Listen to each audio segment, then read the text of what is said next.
मैं मद्रास रेजिमेंट की 26वीं बटालियन हूँ। मुझे 1 जनवरी 1967 को मदुकरई में lieutenant colonel Mohinder Singh military cross के नेतृत्व में री-रेज किया गया।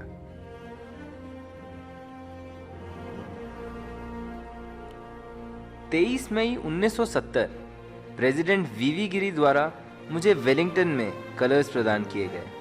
सेकेंड लेफ्टिनेंट एसएन डैनियल को बटालियन की ओर से कलर्स को स्वीकार करने का सौभाग्य प्राप्त हुआ।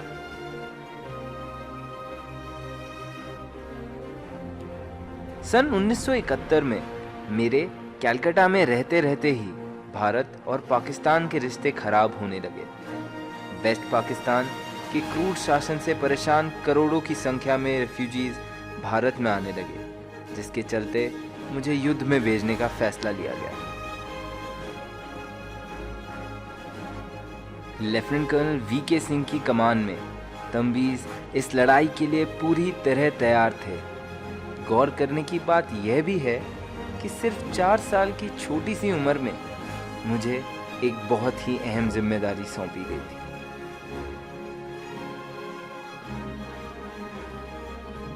तकरीबन नवंबर के तीसरे हफ्ते में मैं कलकत्ता से खुलना की ओर बढ़ गए। मूवमेंट के दौरान हमें कई दिक्कतें आई, कभी दुश्मन का एयर अटैक तो कभी लगातार आर्टी फायर। लेकिन गर्व की बात यह है कि ना कोई तंबी डरा और ना कोई राह से भटका, बस बेफिक्र आगे बढ़ता रहा।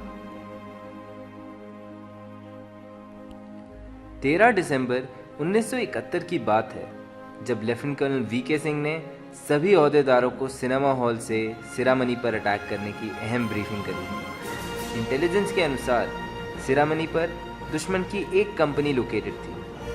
अटैक में Charlie company major R K. Mannan और Alpha company major H A. Roshan के नेतृत्व में अटैक करने वाली थी, जबकि Delta company major Arun Umbarji के नेतृत्व में फर्म बेस पर और Bravo company captain Joginder Singh के नेतृत्व में रिजर्व में थी।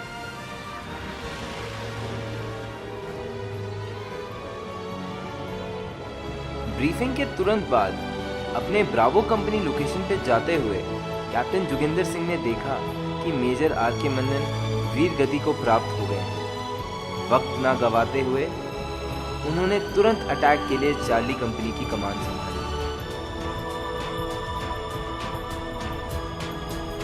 13 दिसंबर की शाम लगभग 5:15 बजे अल्फा कंपनी और चार्ली कंपनी ने वीर मद्रासी, अड़िकोल्लू अड़िकोल्लू अड़िकोल्लू और जय माता दी के नारों से अटैक को लॉन्च कर दिया।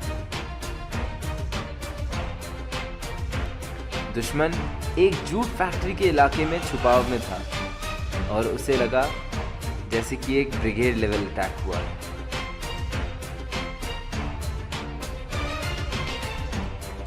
बटालियन ने आगे बढ़ते हुए दुश्मन के लगभग 9 से 10 बंकर्स को कैप्चर कर लिया, लेकिन उन्हें यह भी समझ आ गया था कि दुश्मन की नफरी एक कंपनी की नहीं बल्कि एक बटालियन से भी बढ़कर है।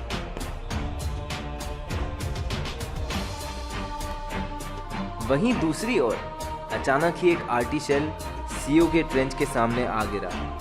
खुशकिस्मती की बात यह थी कि आर्टी शेल की अधिकतम मार उनके सामने रखे रेडियो सेट ने ले ली। ब्लास्ट के कारण सीओ को उनके सर पर भी चोट लगी, जिसके चलते वे बेहोश हो गए और इसी दौरान अटैकिंग कंपनीज और बटालियन हेडक्वार्टर का कम्युनिकेशन पूरी तरह से टूट गया।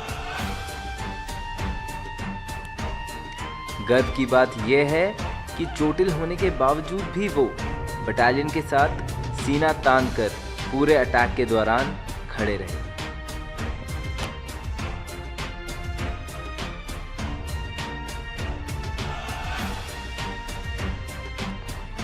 छब्बीस मद्रास के वीरों ने इस चुनौतीपूर्ण कार्य को एक सशक्त योजना के चलते दुश्मन को पराजय कर देश का झंडा ऊंचा किया। दुश्मन से नफरी में कई कम होने के बावजूद भी बटालियन ने खुद को संगठित रखा और अपनी सूझबूझ से इस कठिन कार्य को सफलतापूर्वक अंजाम दिया। ऐसे अद्वितीय साहस और असाधारण वीरता को दर्शाते हुए तंबीज ने स्वधर्मे निधनम श्रेयः के सिद्धांत को भी साबित किया। इस कष्टमय कार्य को अतुलनीय वीरता से संपन्न करने के लिए मद्रास रेजिमेंट की 26वीं बटालियन यानी कि मुझे इस बात का गर्व होता है कि बैटल ऑनर सिरामनी और थिएटर ऑनर ईस्ट पाकिस्तान से नवाजा गया। जंग के समाप्त होने के बाद बटालियन को प्रिजनर ऑफ वॉर कैंप्स को संभालने की जिम्मेदारी मिली। बटालियन ने इस कार्य को भी सफलतापूर्वक अंजाम दिया।